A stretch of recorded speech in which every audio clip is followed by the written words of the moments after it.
The world is a weird place, full of bizarre discoveries that occasionally defy explanation. We may never know how that rogue tater tart got to the bottom of your french fries, but at least we can explain most of these things found in truly bizarre locations. Missouri's Indian cobras. There are scientific reasons that wildlife shouldn't be relocated all willy-nilly across the globe, but most people don't really think about the local ecosystem when they release their goldfish into the local pond. Some, however, release far greater terrors into their towns, like deadly Indian cobras, which are obviously native to Southeast Asia. They're incredibly venomous, and they're known to occasionally kill their owners. So when they showed up in gardens of Springfield, Missouri in 1953, people had a good reason to panic. Between August and October of that year, around a dozen cobras found in the wild were killed. The Moira Animal Company, which was the most logical source for the snakes, was paid a visit by the police. But, plot twist, they weren't missing any snakes. It wasn't until 1988 that a man named Carl Barnett came forward to admit that, in an act of revenge against Moira for selling him a sick fish, he'd broken open a crate of the store's exotic snakes when he was 14, not knowing what they were. Within 2 months, all of the snakes were accounted for, dead or alive. Mostly dead.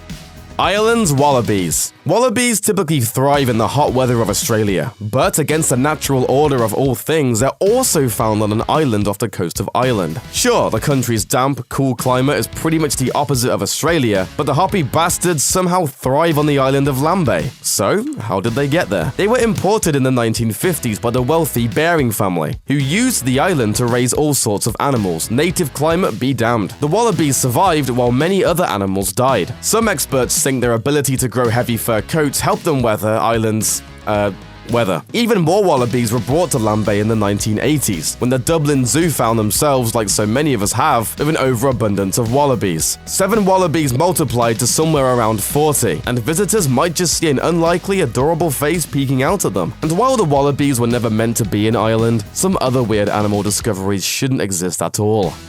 The coelacanth. In December of 1938, an East London fisherman netted a bunch of weird fish and contacted the local Natural History Museum to see if they wanted any of his discoveries. While the gesture might seem strange, I caught you a delicious bass. It turns out there really was something amazing in the haul: a coelacanth, a fish that had supposedly gone extinct around 70 million years earlier, give or take a millennia or 3. The museum confirms that the fish was genuinely prehistoric, and since then, scientists have found members of at least 2 distinct species of the weird prehistoric fish. Because they spend most of their time in the deep, dark twilight area of the ocean, it's no wonder we thought they were extinct. Even now, we're not totally sure what the deal with them is. And when it comes to weird, watery stories, the coelacanth isn't even the weirdest.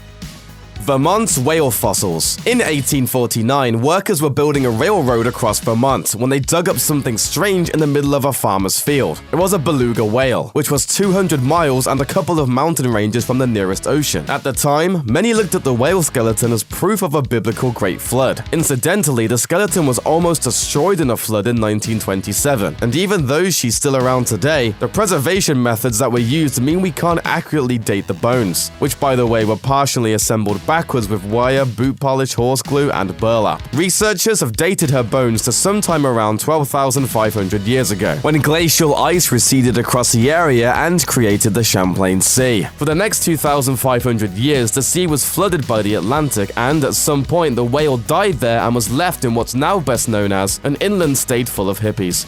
New Jersey's underwater trains. Where do old trains go to die? We're not sure, but we're pretty certain the answer isn't the Jersey Shore. The only thing that goes there to die is dignity. I have no idea what this kid's name is, so might as well just give him an ugly name. Yet in 1985, that's exactly where 2 Civil War-era locomotives were found, resting off the coast in about 90 feet of water, with no record of how they got there. The most plausible theory suggests they were being shipped from Boston when the boat they were on experienced some trouble and dumped them into the ocean to lighten the load. Both trains were discovered sitting completely upright, their barnacle-covered wheels sitting on the ocean floor, as though they were patiently sitting and waiting for their ghost engineer to come start them up and take them away. Ocean Beach's tombstones. Anyone walking along Ocean Beach in San Francisco was treated to a completely surreal sight in 2012. Rather than the usual beach junk, look at the sea specimens, the stray dogs, the trash that floated over from Europe? They encountered a bunch of 19th century tombstones. Not creepy at all, right? Some were so well preserved that the names and dates were still clearly legible. So sorry, Delia Presby Oliver. You will no longer be remembered as a lady who tragically died in childbirth in 1890, but instead you're now creepy beach tombstone lady. That's actually kind of a step up, right? It turns out that at the turn of the century, lawmakers put an end to all cemeteries within the city limits, which meant there were a lot of bodies that needed to relocate. In many cases, the tombstones were left behind, and in this case, the old tombstones were recycled for building projects, which included using them to build a grisly seawall. Erosion did what erosion does, and revealed a rather odd recycling project. Again, sorry Delia. Don't think of your new mass grave as a punishment for being buried in the wrong place. Think of it as a super exclusive cuddle party for the no longer living.